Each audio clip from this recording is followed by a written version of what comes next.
Sa mga ginagawa mo, ano yung pinakamahirap dyan sa parte ng mga ginagawa mo?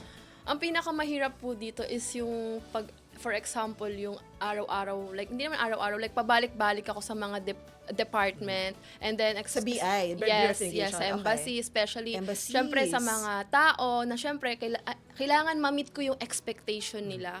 Kasi, ang ending, ang kalabang ko dito talaga yung mga bashers na, syempre, May ganyan. bashers ka? Napakadami po. Ano sinasabi nila? Anong Parang bashing ginagawa yan? nila, sabi na for the content lang, yung wala ka namang natutulungan, like for exploitation or everything lang. Wala ka napapatunayan. Pero hindi po nila alam kung gaano kahirap at sacrifice yung ginagawa ko. Yan ang hirap di ba? Talaga tumutulong ka na nga, iniintiga ka pa. Di ba? Totoo po. Hindi po talaga mawawalan sa kahit anong industriya na Di trabaho. ba ito, pagpunta mo sa mga immigration, so eto yung mga mapapaalis mo pa ba yung isang foreigner? Yes po. Actually, next week na po yung Okay. ano niya. Ano naramdaman mo noong una kang nakakuha ng bashing? Ay, sobrang nakaka-stress po, especially pag nagbabasa ako. Oo. Nakaka-apekto din ng mental health talaga. Anong ginagawa mo ngayon? So, ayun po, na talang humingi na lang po ako ng advice sa mama ko na wag ko na lang daw pansinin yun. Kasi talagang di mawawala po talaga yung Hindi ganyan. mo sinasagot.